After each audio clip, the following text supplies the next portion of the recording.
I'm curious if they continue to utilize that, getting him away from the pocket, getting him on the move, let him make that decision to run or throw it. I would be really curious to see kind of what their plan is for drop back passes, I guess is the way to put it. Because he didn't just have too many straight drop back passes. He also wasn't put in very many tough situations. So And that stuff over the bye week, we have to get into. When he did drop back, just to it was misdirection stuff going around with the motions and stuff like that too, and flooding. So good. But I'm curious, you know, when you're in Happy Valley on a Saturday night or whatever time the game ends up being, and it's a 3rd and 12, and it's a big moment in the game, and it's a clear passing situation. Like, what does the play call look like? How does TJ respond? Because I think this was all around the best performance from every single player across the board. I mean, PFF scores were through the roof this week.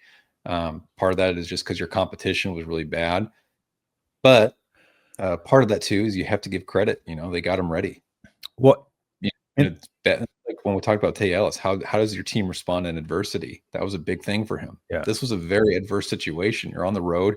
You're without Dylan Raiola. You have a very green quarterback, and you guys went out and just dominated from start to finish, really, offensively.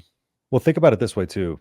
Like, that element of the run softens everything up. So that's kind of what, you know, like they made TJ's life easier. He made their life easier because when you have defensive backs who then have to kind of play a little softer because you have the threat of the running quarterback, then all of a sudden your blocks become easier on the outside. You know, your blocks become easier for your line because they're not firing off the ball as aggressively as they normally would. So, and then to your point about, you know, rolling out and stuff like that stuff has to be there because everything stresses those zones.